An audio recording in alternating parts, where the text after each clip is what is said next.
So then I just have that, and then I just stitch those two things together. So stitch those things together. Fine. Listen to me. George Martin, ate your heart out. Right. It's the most up-to-date producer I could think of. I mean, if you're gonna pick an oldie, is he the one that wrote? Is he the one that did the Beatles, or the one that wrote Game of Thrones? That it is. He was the Beatles producer. I have no idea who wrote Game of Thrones. Never seen it, and not interested. I thought it was him as well. What a lifetime of success. I mean, the Beatles and then Game of Thrones. I mean, that is. Oh, speaking of not interested in applying to you, Mr. Fashion, my daughter was talking about something about like Japanese streetwear and designers and back and forth between the states, this or that. And I was like, oh, it's fascinating. And she's like, Dad, you know Bathing Ape, right? The brand. And I was like, sadly, I've seen the sign before, but you're going to have to ask your Uncle Philip about that. Oh, James, I can't believe you don't. Definitely not interested. Definitely not interested. I know the name. I've seen the signs, but I don't know what kind of clothes they make or whether it's, considered fashionable these days or not. But, I've walked by the shop in Montesando near my office. You should open your eyes. Are you walking past with your eyes closed? Because you can see the type of clothes in the window. I could not be less interested. I mean, I think if there's one thing we could say about you is you know what you like. You bitch. Hey, if there's no batiks or music T-shirts in there, there's definitely no passing straight by. There's definitely no batik. Straight by, baby. Batiking ape. Right.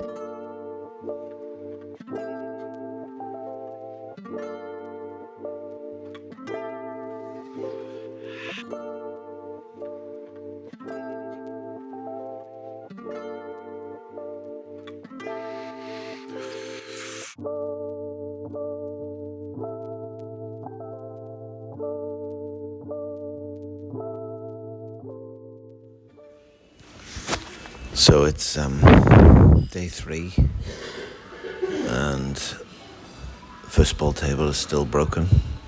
Disappointing. Maybe waiting for a player to be sent from another country, possibly. Or they've lost the ball.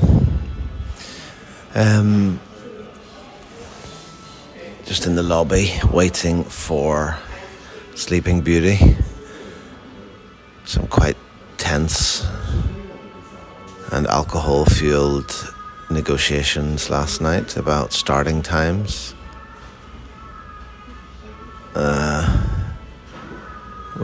I beat him down from 9:30 to 9 to 8:30. But then got an email. I got a text this morning saying 8:40. So he did get the last word. So, he's here. Early. Rested, fit. Well, I'm in 2 minutes early. Looking good. Feeling good. Well, definitely feeling good, but I don't know about the other one. Looking spectacular in my Kuroshiki Jazz Street t-shirt. Yeah. Ready to hit the road. New Airwalk rucksack. Got it. After some disparaging lack of confidence last night on Philip's behalf that I would be able to be up and running this morning, I'm 100% feeling great. You're like a machine. Yeah. Like a machine. Anything for the Jazz. Okay, well, day 3, Kansai, here we come. Let's do it. Okay, welcome to the Tokyo Jazz Joints podcast. This is episode 97. It's day 3 in Kansai. It's day 9 of my trip. And by my meticulously taken notes on my phone, it's the 42nd place that I've visited on this particular trip, which, if you have a rudimentary grasp of times tables, seems a little ridiculous, but anyway, it was a busy old trip. What can I say, James? Day 3, I'm a bit disoriented, actually, because it feels to me like this was not a sort of a last day trip, last day experience, because I think of the way the morning started. It just felt like it was one of those sort of middle of the trip days. But actually, sadly, we parted ways that evening. But what a way to start the morning. Oh, I mean, especially given, as we recounted at the end of the previous episode, There was a long day, and we were feeling a little bit tired after it. But we woke up and immediately got back on the train down to the southern part of Osaka Prefecture, where we had been on Friday night.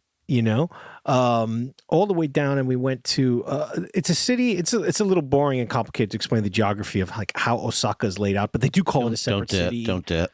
Even it's within Osaka State. Just put it that way. It's Kishiwada City, which is most famous for the Danjiri Matsuri that they have. It's where they make these beautiful floats and carts. And Philip, you definitely remember because we had a long walk to get to our first joint. We passed a bunch of different places where we saw them making it. There were guys, with saws and hammers, and they were chopping wood and putting together these beautiful big floats for the upcoming major festival.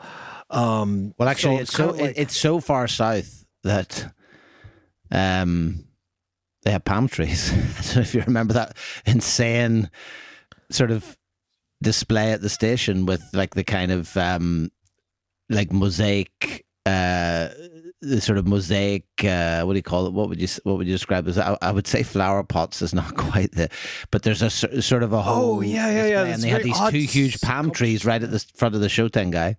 Oh, palm trees? Okay, I thought you said pantries. Yeah. And I was like, what are you talking about? A pantry? It's palm trees. Yeah. No, there was no. There might have been pantries, but there was. I don't know. I mean, there's palm trees too, but yeah. Sorry, they're palm trees. It was a very bright sunny morning. Yeah, definitely you could feel. I think we even talked about that. We were like, man, this walk from the station would be pretty punishing in an Osaka summer, without a doubt. I was very happy that we were there. Yeah, but it felt it's one of those classic walks that like it's not really that far, but just because it feels quite far because you're just walking along those treeless streets, and it was sunny, I think, but there was that sort of bizarre display which looked more like something you'd see like down in Izu or Atami or one of these kind of seaside towns. But then very it should have been like by the water. We got into those streets, right? The kind of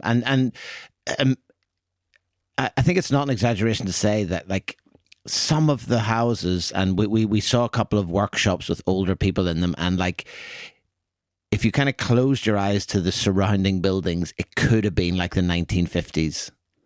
Oh, 100%. Incredible. 100%. It's amazing too when you think that like this part of Osaka Prefecture is not even 15 kilometers from like the Universal Studios theme park and some major like tourist attractions that millions of people go to, and you just feel like you're in a different part of the country, and definitely in a time slip. And what I learned afterward as well was, and this is something that you and I can talk about. It's a little delicate when you're talking in Japanese with Japanese people, but just keeping that very quickly, Kishiwada is also really well known because the Burakumin Liberation League did a major protest there. Burakumin were the historic underclass in Japan, the almost untouchable class who've been still very discriminated against. And their communities was very much located in this part of the country from Kishiwada down into Wakayama Prefecture.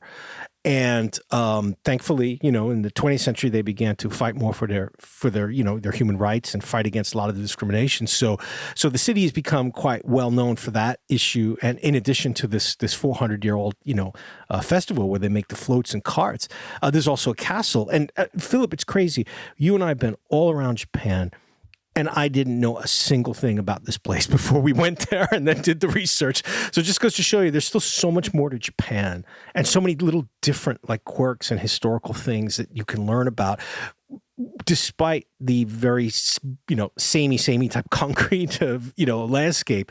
I was absolutely fascinated by this place. And that's even before we get to what was, for me, we tend to often speak about top 10 places, top 10 experiences, and we've got a lot more to do about that coming up soon. But I don't know what it's going to rank, but this is one of the most memorable mornings that we've ever had together, undoubtedly. Yeah, it's funny. I was just thinking exact same thing. Like, it's not one of those places that necessarily, it's like, wow, when you went inside in terms of the interior or even the exterior. It's not a particularly old place. I think it's only been open 15 years. And he's got right away just this beautiful like round sign on the right next to the front door, it says JTN with the J is like a big red saxophone. And, when we walked in, again, like I'd called ahead. So they did have an idea that, we'd called them to check because it was so out of the way and we didn't want to go all the way there in the morning. So I had called the day before. So he was kind of waiting for us, but still the master, who I've got written down his name here is Toru Nigawara-san, explains the JTN jazz. I've got Nishida. I thought it was Jazz Toru Nishida. No, I've got Nigawara-san. That's not even close. No, it's definitely not Nishida. Hold on, I'll try to find up the kanji online here somewhere. But no, it's definitely not Nishida. But well, both would work for JTN. But anyways, I'm sure it's Nishida. Really, really lovely welcome from him and his wife. Immediately sat us down, asked us questions, brought us the menu, brought out some fantastic coffee and toast, and then, much to my delight, for a change, the free food offered was right up my alley. Do you remember what she brought us? She made us homemade sponge cake. I was so excited about this. It was a perfect thing to have after a late night before, coffee and sponge cake. Yeah, the cake was incredible. It was like some sort of, it was like a sponge, it was like a drizzle cake or something. It was like really good. And I think we got that on the house. But they also had like a really nice breakfast set. But I think for me, it's just the welcome. I mean, first of all, they were just like not expecting us because, again, it's such a local neighborhood place. It's probably predominantly locals. And so they were kind of a bit bamboozled when we first came out. They were so friendly. And then we got chatting and they just told us all these kind of like brilliant things. Like, I mean, my favorite story was when he said, basically, he said they've been open for 15 years. And the story is that they were out shopping in like a September. And he just turned to her and said, just go easy because this is my last paycheck. And she was like, what? Oh. And he's like, I quit my job. I'm opening a jazz cafe. And she was like, I'm sorry, I beg your pardon, what? Which I just thought was such a brilliant image, Oh, it's fantastic. And it's so funny because you could tell, like, he had that kind of like, he had a little bit of a mischievous smile to him. 75 years old, he told us, and he looked great. I pegged him as a lot younger. Yeah, you mentioned because it's been open since 2009, so it's 16 years. Right? So that would have made him only 59, 60, which is pretty young to retire in Japan these days. People working until they're 70. So, I mean, it's just it's just so like you can totally imagine him being like, yeah, you know what? Not only did I retire, but I'm going to use a huge chunk of my retirement pension bonus to like redo the front of the house into a cafe. But she, not only did she go along with it, but do you remember she was really proud of this too, Philip? She was really proud that she did all the designing, basically. She designed the meishi, the business cards. She designed the interior of the bathroom, which was really lovely laid out, and the way that, the counters and the sort of the side seat and the wood. So she basically did all of that and was going through it one by one, telling us how she did it while she was serving us breakfast and coffee. Just like an immediate like sense of like, as if they were like friends of ours. And it, it made perfect sense because of the neighborhood it's in, nobody's really going there except for people like us, going out of the way. And while we were there talking, two of the locals, customers, friends of theirs came in. Do you remember? And they sort of sat by. They gave us kind of a funny look at first, but they heard us speaking Japanese and it was like, oh, okay. Sat down behind us, busting out some very heavy Osaka Ben dialect. Like these guys were real local dudes. But they were there, sort of laughing and having their coffee. And it was just the sense of just being like at ease because, Philip, so many of these places, even the ones we love very much, but often you don't feel that you could relax in there. You still feel like we're there like for the purpose of checking it out and talking to them and listening to the music, but there's always a little distance or like nervousness or whatever. Whereas here I felt like we were just having breakfast with, in the neighborhood with some local friends of ours. That's how the vibe felt there. And that's before we even got to the music, of which was great. I mean, he showed us his record collection. He said he'd been collecting jazz, since he was a student. So this is like 50 years, and a great sound system in there. And for me, at least, like it combined my two favorite things because he had the jazz and he had all this baseball memorabilia. He was a huge baseball fan and had gone to Seattle to see Ichiro Suzuki play back in the early 2000s. So we talked a little baseball as well. So pretty much every single thing about JTN was just, an absolute delight for me.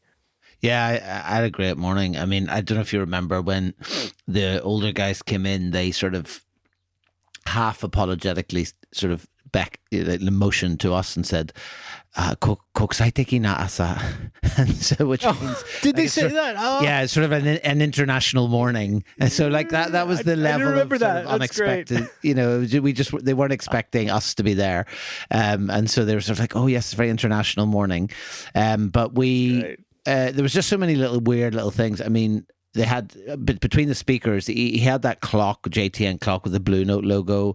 There was a copy of Abbey Road up between the speakers, and then she had that inexplicable sort of duck on the T-shirt. I don't know if you remember, she was wearing a JTN 2009 T-shirt. Yes, I remember. Picture, like a silhouette of a duck on it, which I was quite taken by. But I don't know if you remember as well, they said they're Bird 56 customers, right? So they were talking about Bird 56 as well. So in good company, I think. But yeah, just like such a friendly experience and just a friendly couple. And then they brought out as well, I think you were retired this morning because I think you haven't remembered a lot of these things, because I don't know if you remember, they brought out one of the old jazz magazines and made us sign it. Do you remember that?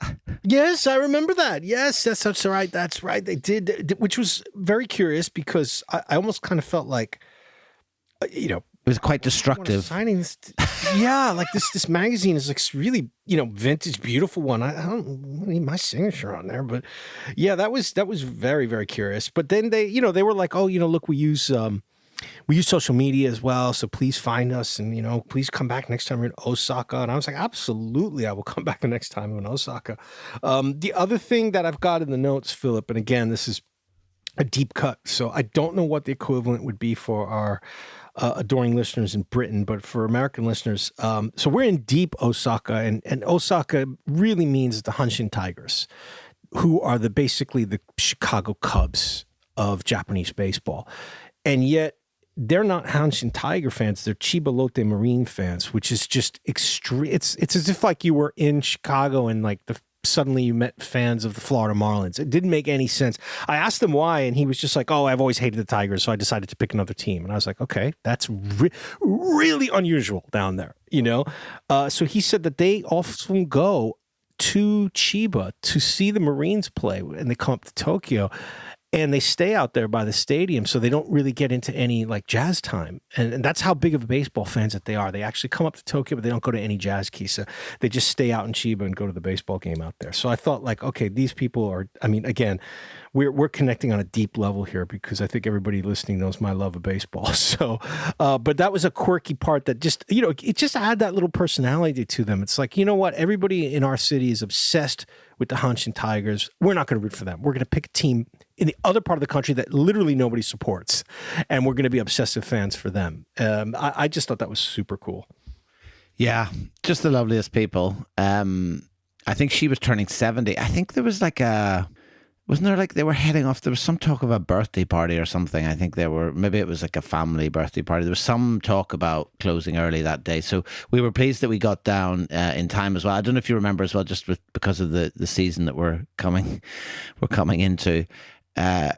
Just absolutely bananas name for so in this magazine, and I'll post this on Instagram, but in this magazine that I was talking about this, it's one of the great things about finding these magazines or looking through them is just like all these old jazz places that we've never seen, or and just how cool the fonts and the random the names are. But I'd say it's not I'm not going out on a limb to say the most random and weirdest one ever that I've seen is the Jazz and Coffee House Santa Claus in Kyoto. Oh, right. I mean, it just seems a very season-specific, specific name. Okay, so this magazine, I just found the pictures, Philip. Okay, I couldn't find them on my phone. Just found them. So this was in addition, because we talked on the show before about how one of my major guidebooks it's called the Japanese All Island Jazz Map. In Japanese, it's Jazz Nihon Retto Jazz Map, right? So this is like a much earlier edition of this from the 70s. And yes, we've got the pictures here where they've got Jazz Santa Claus. Amazingly, though, they've also got... this one's 51, Showa 51, which is 40. That's I'm 49, 76. 76. Yeah, yeah. The picture I've got the Santa Claus and then Hickory House, which is another great name. Hickory House, and I've got Zabo as well. Some of these would make just insanely. Well, there's also the one on the right, which just says it's called Watch. And the picture is just of a clock. It just says Watch Jazz. It's completely inexplicable. Just unreal how many there were, right? Like, it's just unreal. Yeah. Because all of these are places that are obviously, decades long gone, and I don't know a lot of people, we've met and we've mentioned like people who do and collect like the matchbooks, like our man at Groovy up in Sapporo and stuff. And he had a notebook full of all the places he's been to over the years on business and personal travel. But there's always new names. Like every time we see one of these, there's always a new name, and they're always really funny, Yeah, Santa Claus has got to be it seems a little short-sighted. Maybe it was just a Christmas pop-up. I don't know. Anyway, it's no wonder that some disappeared quickly if that's the sort of branding that you were after. Anyway, maybe Santa Claus is a jazz fan. I don't know. Okay, well, look, that was JTN. Name to be confirmed. I was just looking at their website there, but there doesn't seem to be any. There's sort of like a teasing thing about the J, but I can't find the surname on it. So, well, I've got absolutely you look up riveting Peach podcasting House today, Philip. I've got it in the notes Toru, and then I've got NIGAW, and then some squiggly line that's a little unclear, but it's definitely not Nishida. Why is it definitely not Nishida? Well, why would I write NIGA if it was? Well, why would I write Nishida? I mean, why would I just make up Nishida? I'm very careful with the names in my notes, so I think. Oh yeah, It sounds like you're careful. Sorry, spell it out again. Spell it out again. Hey, okay, spell it again. It's going to have 4 letters. Okay, I'll tell you that. Let's move on to someone who's talking about being careful about writing things down, and you're like N-I, and then I think a couple more letters. Beggars cannot be choosers. You shouldn't have had your face stuffed so full of cake. That's why you weren't concentrating. Pooing my notebooks, highly insulting. Spluttering about Hanshin tigers as the crumbs tumbled from your mouth.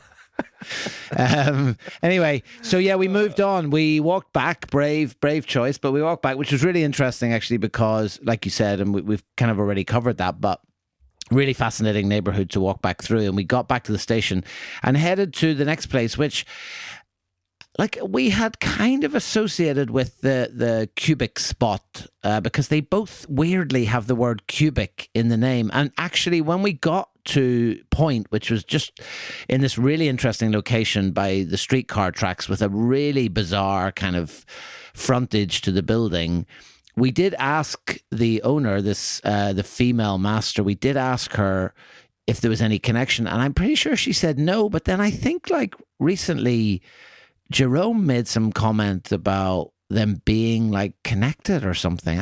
I was so confused because they both had the word cubic, which just seemed like too much of a coincidence, you know? No. I what Jerome said, and this is one reason why I alluded to that when we were talking about Kishiwada City and mentioning the historic Burakumin communities, because when we went to the first spot down in Kaizuka City, remember on Friday night, we just raved about, right? And then when we mentioned it to the master at this cubic point, which is in Sumiyoshi City, a little bit farther north, closer to the center of Osaka, and she wasn't rude or anything, but she was very dismissive, like, oh, no, I have nothing to do with that shop, right? That's nothing. It's just a coincidence. And it was like, okay, that's fine. And it was when we were talking with our good friend Jerome, who has done a lot of research into these communities in Japan for all of his various projects, books and TV and whatnot that he does.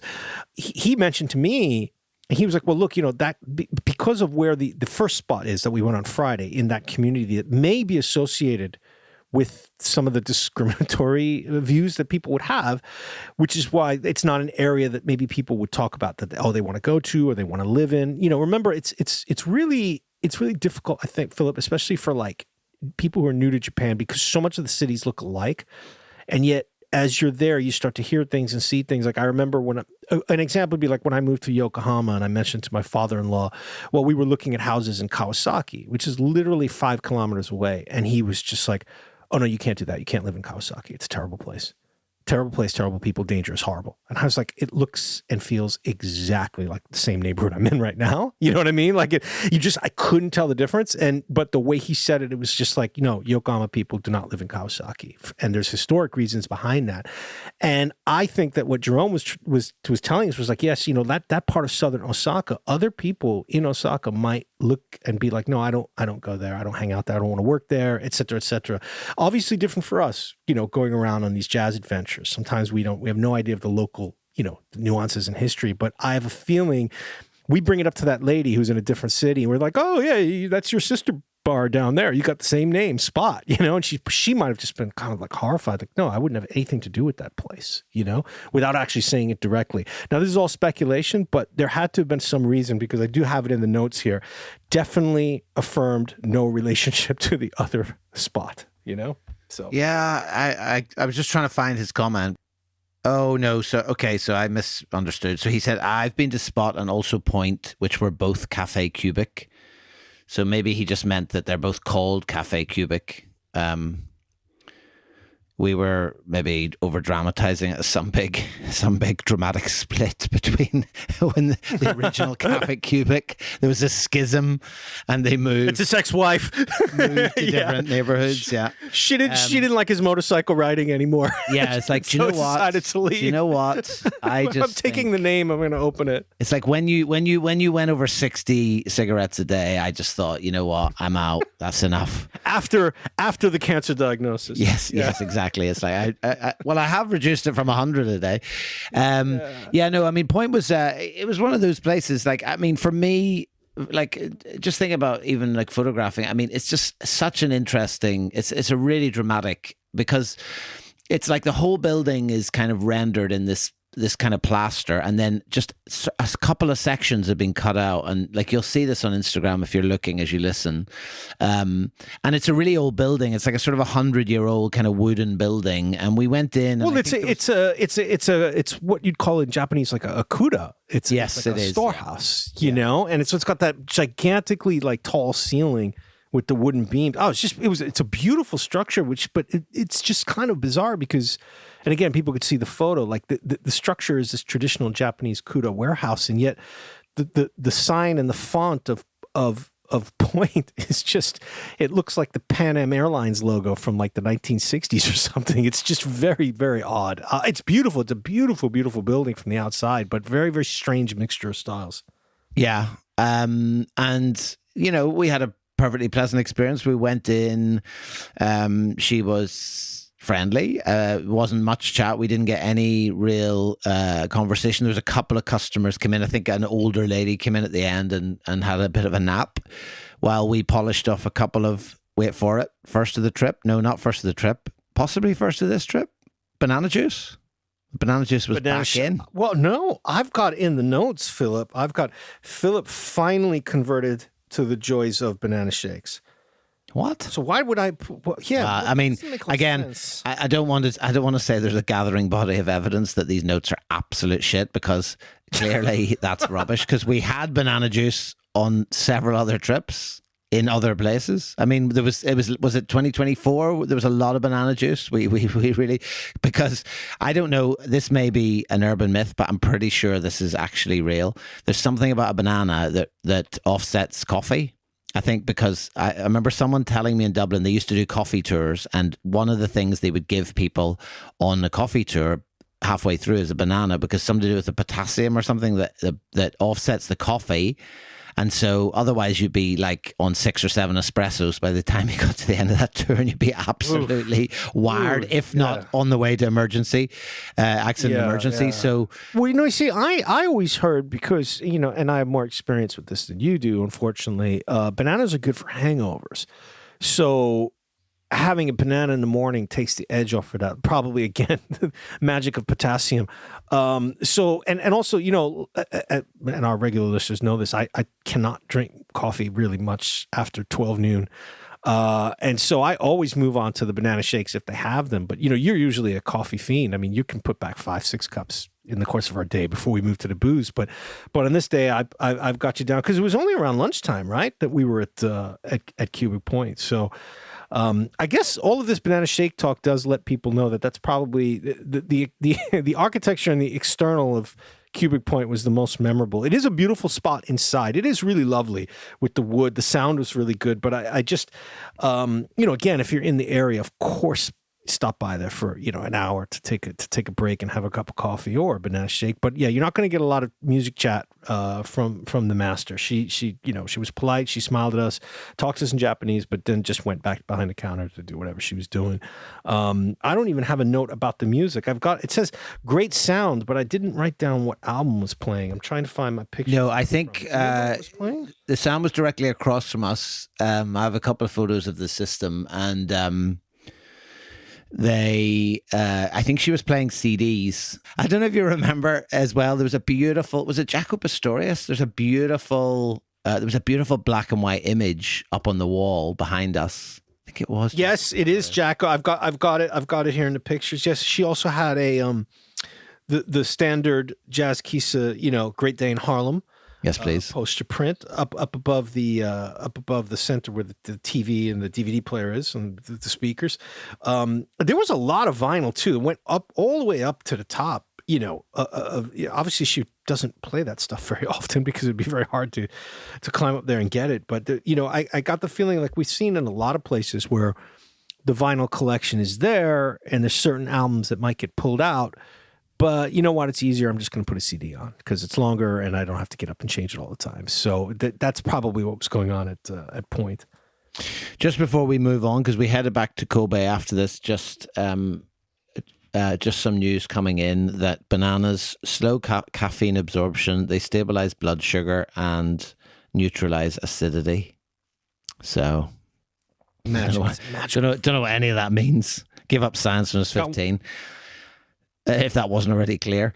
Anyway, so yeah, we headed back to Kobe and we were sort of winding our way towards you heading back home. And you left, obviously, from Kobe, headed back up to Yokohama that evening. And we kind of, the rest of the day was a mixture of a couple of fails and a couple of old friends, really.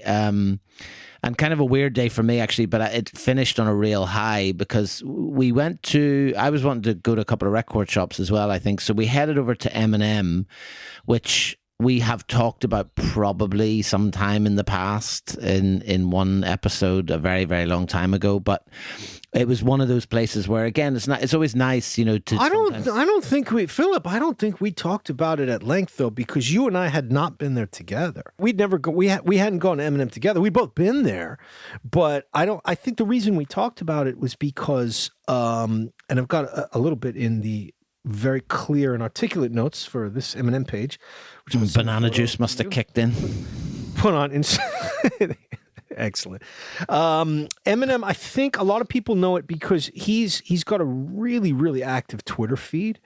Even more than a lot of like jazz kisses that are online. Like he's used to be up there a lot, including, I'm playing this album now, which could add up to 15, 20 albums a day.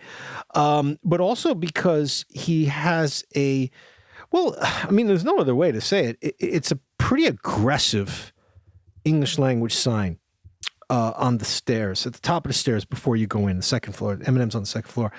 And the sign says in English, this is not underlined a tourist spot. So the one on the stairs when you come up says for foreign tourists, and that's in yellow, just to really underline we're not talking to Japanese people. This is a cafe. It's not a jazz club. It's not a tourist attraction. I'll say it again as if that wasn't enough. It's written slightly in a kind of a version almost of like a Trump tweet because there's a lot of very large, bold font all of a sudden. This is a cafe. Minimum one drink per guest is required. Payment must be made in cash only. We will refuse entry to anyone who does not intend to place an order.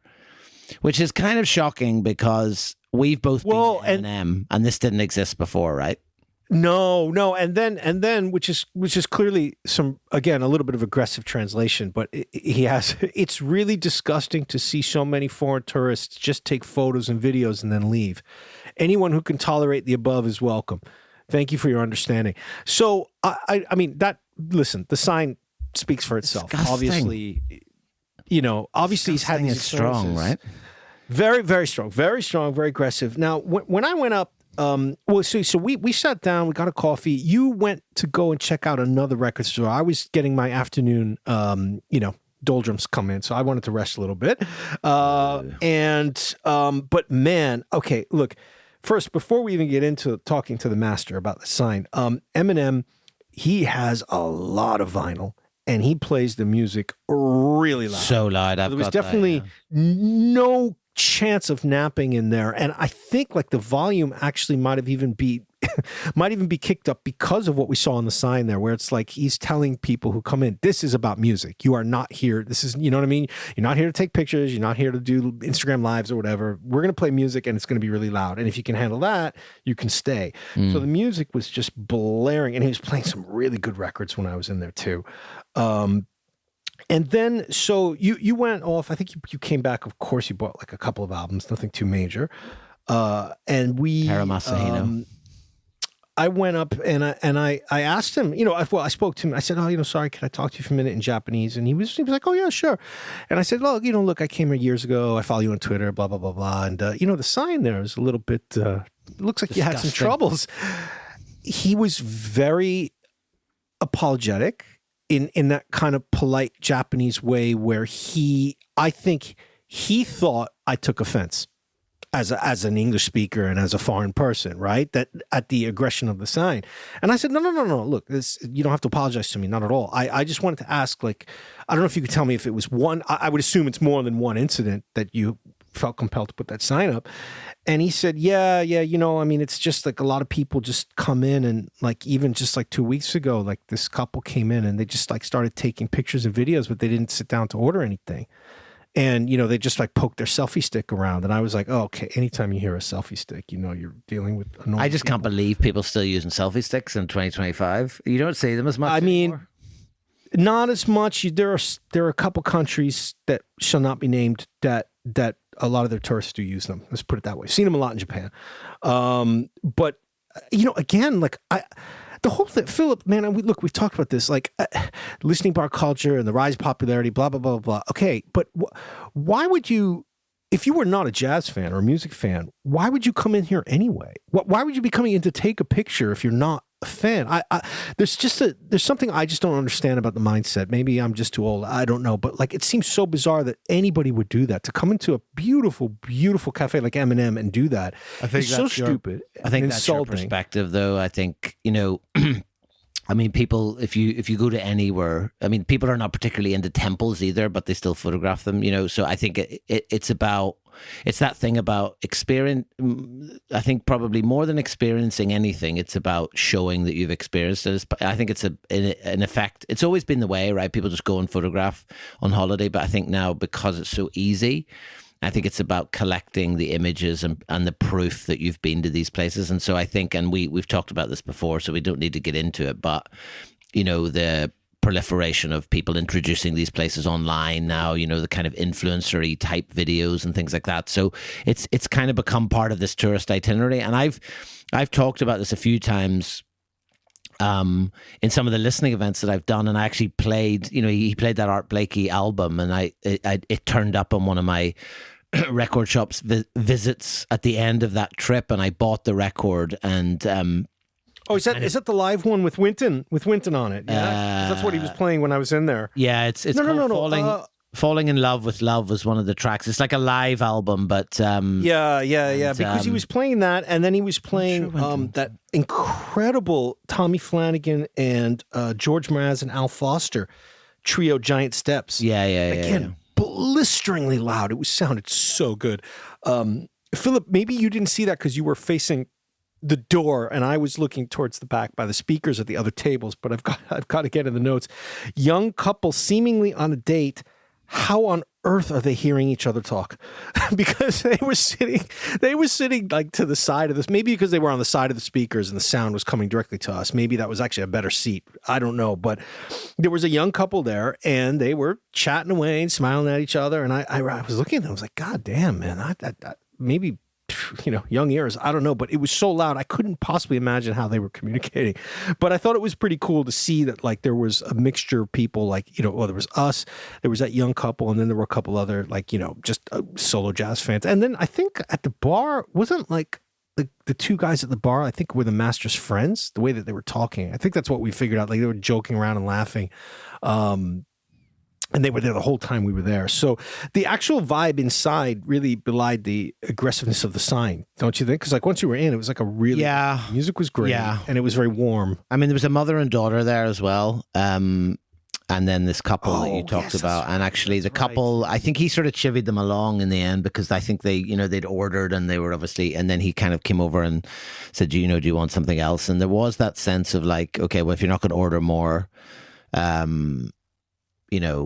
maybe hit the road. But also, again, it was fairly empty. So you sort of wonder why you would bother. But yeah, he's obviously got it in his head, and it's completely, I mean, like obviously to you and I it's absolutely bizarre because first of all we would want to stay in that place, but also to me, to be honest, having traveled a lot, the idea that you just walk into somewhere and take photographs. I mean, even with this project and taking photographs, I don't walk in and take photographs, and as a photographer, no, it's insane. It's insane. It's the idea you would just walk around. He also, I don't know if you remember, he also said to you that some people then kind of come in, sit down, look at the menu, take some photographs, and then say, no, there's nothing really here I want, and then they leave as well. So like, it's so awkward. It's so weird, but yeah, well, it was a nice little kind of sojourn in there. Like, as you say, I nipped out to the record shop, came back, and then we headed on.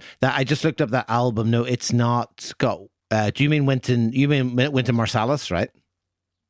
Yeah. It's 81 because he was in the Blake. He was in the Blakey band when he was Straight like Ahead 20, is the album. I can never remember the name of the album. It's called Straight Ahead. But anyway, so I've played that at a couple of listening events and kind of introduced it with this story. And did you buy that in Japan though? Like after we were there, you bought it because you saw. Yeah, I bought it somewhere in Tokyo. But the idea of using that story, I think, is also just to indicate that the kind of, well, I wouldn't describe it necessarily as interest, but the sort of fascination or the kind of cool factor that, a lot of these, whatever your terminology is, jazz, kissa, bar, whatever, have taken on, and in the sort of popular imagination to the point where, it's kind of a quick stop on a tourist itinerary, even for people who presumably, by what he described, are not necessarily into the music. They just want to go.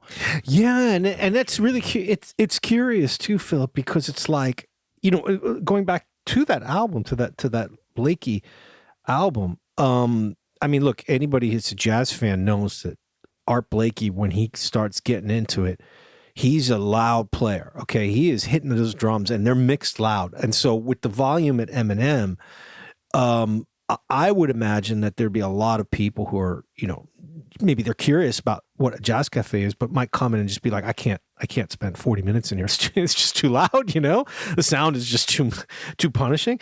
So I am always really curious, but I guess it is just like you said. I mean, some people are there, they're there for the documenting of the experience, not the experience itself. One last quick shout out to the master at Eminem. Again, like a lot of places we visited, although he's not an older guy owner, usually they're older, but he's got a little bit of that like sort of Americana type of decor and vibe in the place, including, and this is very random, a Utah Jazz 1980s license plate. Classic. Utah Jazz are the local basketball team in the NBA in America. So sort of like, wow, that again, that was really, really cool to see. It was very random, but Eminem's a great spot. And look, I mean, I think anybody who listens to our show is going to be respectful and not have a problem with behaving properly. So no need to be hesitant. And he is a really nice guy once you go up and talk to him. So we moved more or less around the corner, really, to another place that we have talked about, and there is one photo of the exterior or the stairwell in the Tokyo Jazz Joints book, which is the irrepressible, the inimitable Jam Jam. I mean, busting the thesaurus out today. You're Mr. Arneal. You're talking about, top tens and that earlier. I mean, I think for me, Jam Jam is just one of those like enduring places. Because the first time I went, I was on my own because I think I was down in Kobe for business on that trip for work, and Tom. I was with Tom because it was like a school thing, and then he had gone home, and I went to Jam Jam my own. And I remember being alone, and they played Olay. And I mean, Jam Jam is unique in that, first of all, when you come in, it's this huge, cavernous, almost like warehouse-sized space, which is very unusual for Japan, and particularly like any of the jazz places we've been, with a few notable exceptions. But also when you come in you go down the stairs, and when you come in, you're immediately met by this very unique sign which points to the right for the listening seats and the left for the conversation seats. And the listening seats are all arranged as single leather armchairs, all facing towards the speaker system. And it's just a really, really unique space. And there's a lot. I mean, it's a basement place, kind of that sort of, like white concrete brick type of basement, high ceiling. And, a lot of the kissa that we've talked about have their seats facing the speakers. But here, like you said, like it's a lot. I'd written down that it was about 30 seats, but it might have even been more than that. Maybe a couple of them were two-seaters. So it's a huge place. I mean, you could easily get 50, 60 people in there, probably 75 plus for an event, of which they do a lot. You had gone that time when you were down there on the conference. I had gone years ago on a family trip to Kobe when I snuck out after the kids fell asleep when they were very, very small. And just to be clear, in case there's any follow up on that, someone was looking after them. Yes, right, dear okay. dear Mrs. OK Jazz. Just the way you said when I snuck out, there was just sort of social services being called. But... No. Dear Mrs. OK Jazz declined the invitation to sneak out with me. So she's like, no, you go have your jazz time. It's fine. And I went down there, and at that time I didn't know the owner. I think at that time I had just maybe started my website. It was early days, but I remember thinking exactly what you just said. Like, wow, okay, this is so great the way they've got it very easily. So if you're coming in, you want to have a drink and a chat with your friend, you go left. If you just want to sit with the music, you go right. And again, another place, they play the music loud in Jam Jam. I mean, when you're sitting up there in the seats by the speakers, you wouldn't be able to converse anyway. The sound is just completely surrounding you. And it's an absolutely thrilling experience, because not only do you feel it's just like, okay, this is the real deal. This is what it's all about as a music fan and as a lover of the kissa, to come in here and get your coffee or your whiskey or your beer, to have this sound around you. But then the master, who I got to know a little bit much later on, because a lot of people, mutual friends and people who've done events down in Kobe, Ikenue-san, he had some health issues in the last couple years, and that might be why. Philip, I don't know if that night when you went back, because you did go back, you said you did talk with him. So basically his family are there running the place with him. He's not there alone anymore. His wife, I think his daughter, and maybe another like part-time person. But they're very connected to a lot of the jazz scene in Tokyo. So you've got, sometimes live gigs, you've got DJ events, people come down, to do special jazz themed events. And that's one thing that sticks out about Jam Jam. And the other thing is that he plays a real variety of music. So he actually pulled out, when I was there before I left, he busted out Miles Davis's The Man with the Horn, which was one of Miles's sort of 80s comeback albums that I had never really rated very highly. And honestly, after listening to it on his sound system, I was just blown away. I actually came out of there thinking like, man, Marcus Miller is an unbelievable producer, because that record sounded absolutely perfect, and immediately got it on the earphones for my ride back. So, again, he plays a variety of jazz. He plays it loud. It's very much catered towards people who want to dive into the music. I mean, Jam Jam to me is, I would put it as the best place in Kobe, by far. I don't know if you would, I think you'd agree. Yeah, I mean, when we were there, I think did you have a wee nap at some point? I think you were. No. This was early evening. No, nap time. I looked over. I thought I looked over at one point, and you just were drooping. Anyway, I was digging the music, man. I was embracing the groove, man. Sometimes the line is so blurry between you digging the music. You gotta let the music take you, man. The number of times that I've thought he's just digging the music, and then spoken to you and had to just nudge you to wake up. But no, I mean, when you were digging the music, then I went over and actually kind of spoke to him initially, and it was amazing to me because I said, I don't know if you remember, but I came down like, I mean, that what would that be, like 8 years ago now, and photographed. He said, oh yes, I remember. And I was like, okay, great. And I asked permission, and there was quite a few people there, and actually I just really wanted to sit and kind of, and like you say, there was some incredible records he's playing. The other one he played was Earl's World by Charles Tolliver when we were there, and it was just a brilliant experience sitting there. The sound is incredible, but also what he does, and you see this on their Instagram as well, I would say, and it's kind of in contrast to what we've talked about in most of the Jazz Kissa, which is traditionally to put on a side of a record. He's essentially DJing, and actually they advertise it as such on their Instagram, where he does these kind of masters nights, and he has younger DJs in and they do stuff together, but he doesn't necessarily always just play a side of a record. He's kind of choosing tracks and playing tracks with two turntables, and that's quite unique in itself. But the whole experience, where was it we talked about? But where was it we talked about recently where the guy was doing that? Believer in a K-Book Girl. Yeah. Where he was sort of like, he had the two decks out and he would just play like one or two tracks, and then we commented on that episode that is unusual. Yeah, I forgot that at Jam Jam, like when he decides to jump behind the audio system, that's what you're going to get. You're going to get that kind of like, okay, now I'm going to mix things up. Yes, it's not going to. And that seems to be his primary thing. I mean, you're sitting there in these beautiful seats. It's quite dimly lit. They have these kind of colored lights on the back wall behind the speakers. There's a huge digital image of a clock projected as well, and it seems to be his wife, and I suspect it's his daughter. But and when I went back, as you said, when I went back afterwards, after you'd gone, I got chatting to them. But he seems to predominantly just deal with the music. Really, they seem to do all the other stuff in the kitchen and bringing drinks and all that kind of stuff. So yeah, I mean, it was just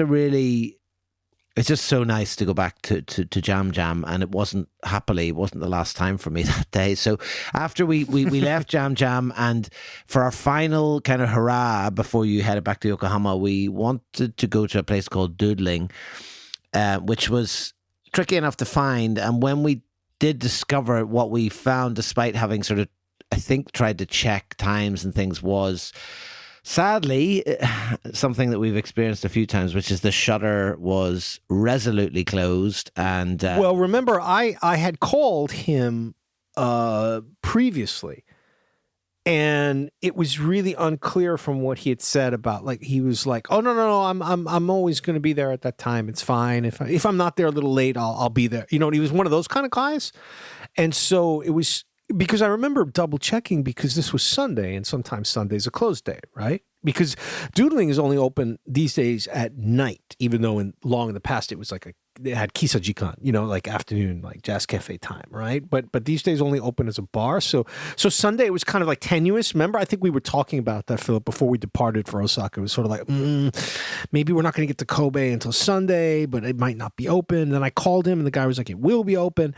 And then we called on our way there, and nobody answered. And as you said, we show up, and Doodling is in a crazy place, man. It's like, it's one of these old, so it's just a couple stops from where we were at Jam Jam, but it's a little further into the neighborhoods in Kobe on an old Shotengai shopping street. And it's you go down the steps on a long hallway where there's do you remember right across from Doodling was like a bluegrass live bar? Yeah, literally like a bluegrass.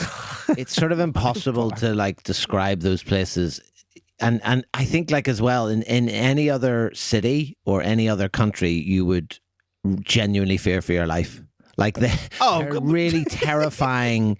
Like places, and there was, I think, there was boxes piled up, and like there was one beer, and just like, really fancy kind of coffee shop restaurant that was open but didn't have any customers. And the other weird like thing gallery, was right? When we were looking for the toilet, because we basically went down. There was this beautiful red painted saxophone hanging outside Doodling, but that was the only thing. And we went. We sort of did. I was like, do we wait? Is it? And we sort of walked about and waited, and we're like, shall we?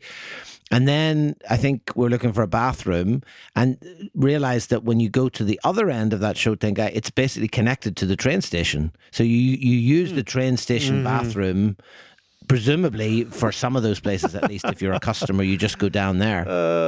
It's such a weird place. I mean, it was just very odd. So we hung out.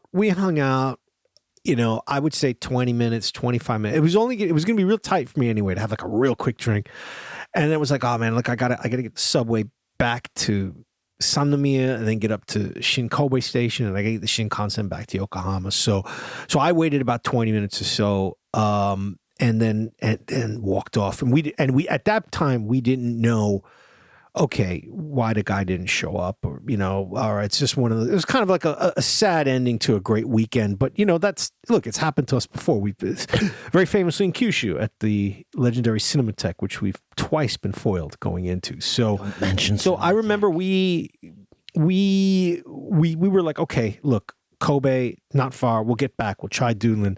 And then just a couple weeks, maybe a month or so after that, we started seeing various things. And unfortunately, the master, his name escapes me right now, but he basically, our good friend of the show, Kusanose-san, I think everybody listening knows Kusanose-san's, you know, jazz kissa adventures and journals and photos and all of that, and his wonderful website. He managed to go there. I think he said it was the first time he went in like 15 years or something. And the master is very, very ill. So he doesn't always make it to the shop all the time. And so that sort of explained why it was hard to reach him on the phone and why the opening hours are sort of, sort of like random. Philip, do you remember Kusanose in his info post on it also said something really curious? It was sort of like, please go to show your support for doodling, but don't let the master drink. Or don't buy him a drink because he's recovering from cancer. I thought that was a very odd thing to write. It's not the custom in Japan, and we've talked about this as well. You don't buy you don't buy the owner, the master of a kissa, a drink here. It's not like a bar in the States where you're like, oh, and have one for yourself, where you just like convert it to cash as a tip. You know, that's not the custom here in Japan. So like that whole comment was very curious. But basically what he was saying is like the guy's not well. So like if maybe like if he wants to like start drinking with you or something, don't encourage him. That's how I interpreted it anyways. But it just made me think, like, I don't know how old the dude is.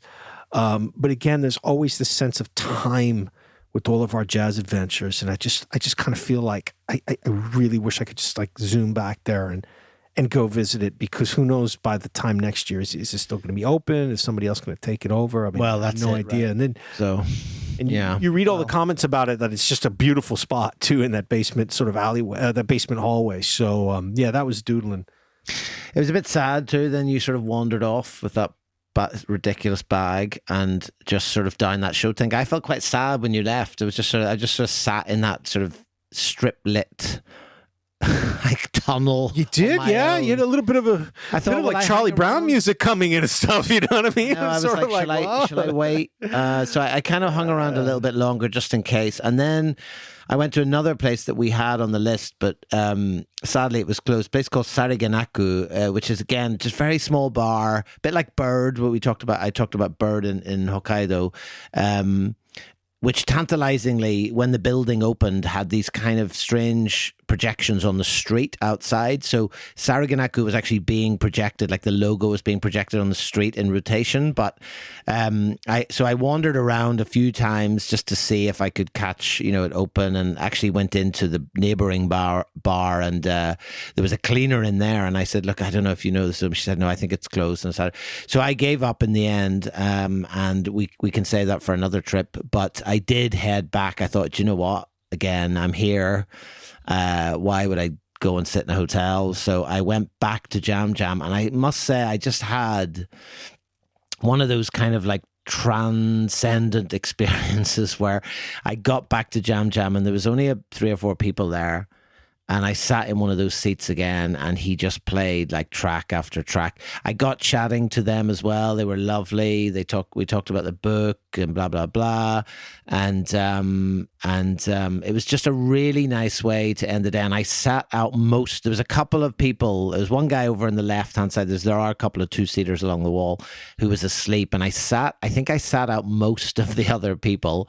And he just continued to play these like track after track. And he finished, and it was just one of those lovely moments where, like, you feel like you're in sync with someone of, even though obviously you're not, and I don't really believe in that, but like the final track that he put on was Spiritual by John Coltrane, that live track, and I just was like, oh, and that was the final track he played, and then I just got up, settled my bill, said my thanks. We took a selfie together and headed home, and it was just like I felt a bit, low, because obviously we had those 3 days, even though I discovered a restaurant called No Eggs, No Life. I still felt a bit down, and you're just like, oh, that's the end of that trip. And, it's like, right, you're back on your own. And Wait, it's like, okay, next day. That was in, yeah, that's right. Cause you had to go back from Kobe to Osaka. That was not a far trip, right? But like you still had to zoom back there. But Philip, listen, it was even more like not just sad that like the adventure ended and we had to say goodbye and I had to get back home, but like while you returned to a wonderful evening in Jam Jam with the music and the lovely Ikanue family, I had to fight my way through Shin-Kobe Station after a sold-out gig by the legendary Fresh Zipper Band, who's numerous, and when I say numerous, I mean easily 1,000+ screaming teenagers, all wearing Fresh Zipper gear from the gig in Kobe that night, who were all getting ready to get on the Shinkansen back to wherever they came from, okay, to see the gig. So I walked into Shin-Kobe Station and immediately, seriously, I almost like turned around. I was about to call my son and just be like, you know what, I'm not coming home tonight. Like, I can't face a ride back with these people. So, especially after a great day of jazz, it was like, obviously I know that you're a Fresh Zipper fan, so I don't mean to offend you. But for those of us who don't like J-pop, it was just sort of like, oh God, especially because, look, and to be fair, I remember those days when you're a teenager, when you come back, like maybe it was like the first concert you went to without your parents, you go with your friends, maybe you ride into town, you're from outside the city. Like that feeling of being like on a high is really amazing and it lasts for hours. But you can imagine like in the waiting area at Shin-Kobe Station, at Shinkansen, it was just deafening, man. I was playing music really loud and I still couldn't, like, I was still hearing all these like teenagers screaming. So anyway, that was my experience going home that night. I will not hear a word said against the Fresh Zipper Band.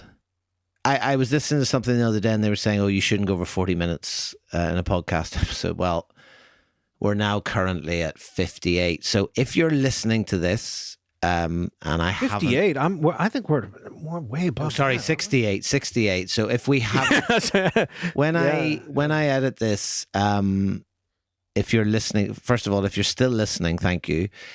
Secondly, if I've cut out the 25 minutes of arguments, it'll be a normal sized episode. But if I haven't bothered to do that, we appreciate your patience. 68 minutes. Fans love it. They love the banter. Come on. They absolutely love it.